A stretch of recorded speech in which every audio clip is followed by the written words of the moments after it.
6 ಗಂಟೆವರೆಗೆ ಕೊಡಗು ಜಿಲ್ಲೆಯ ನಿರ್ಬಂಧಿಸಿ ಆದೇಶ ಹೊರಡಿಸಿದ್ದಾರೆ ಜಿಲ್ಲಾಧಿಕಾರಿ.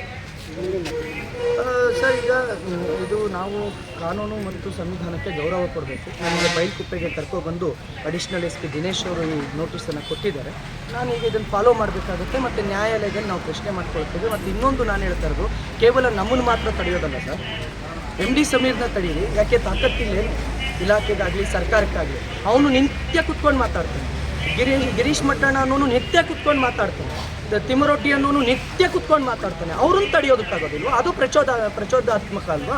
ಅದು ನಮ್ಮ ಭಾವನೆಗಳನ್ನು ಕೆರಳಿಸಿಲ್ವಾ? ನಾನು ಮಾತಾಡಿದ್ರೆ, ನಾನು ಸಮೀರ್ ವಿರುದ್ಧ ಮಾತಾಡಿದ್ರೆ, ನಾನು ಧರ್ಮಸ್ಥಳದ ಪರವಾಗಿ ಮಾತಾಡಿದ್ರೆ ಜನರ ಭಾವನೆ ಕೆರಳುತ್ತಂತ. ಅವ್ರು ಮಾತಾಡಿದ್ರೆ ನಮ್ಮ ಭಾವನೆ ಕೆರಳಿಲ್ವಾ?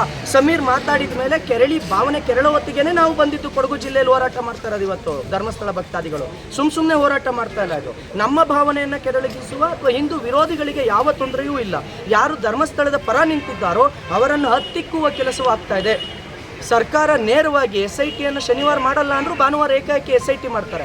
ಎಡಪಂಥೀಯ ಸಂಘಟನೆಗಳ ಅಂಕುಶದಲ್ಲಿ ಸಿದ್ದರಾಮಯ್ಯನವರ ಸರ್ಕಾರ ನಡೀತಾ ಇದೆ. ಇದೇ ಎಡಪಂಥೀಯರ ಆದೇಶಕ್ಕೆ ಮಣಿದು ಇವತ್ತು ನಮ್ಮನ್ನು ಎಲ್ಲ ಜಿಲ್ಲೆಗಳಲ್ಲೂ ನಿರ್ಬಂಧನ ಮಾಡಲಾಗ್ತಾ ಇದೆ. ಇದರ ವಿರುದ್ಧ ಕಾನೂನು ಹೋರಾಟವನ್ನು ನಾವು ಮಾಡ್ತೇವೆ.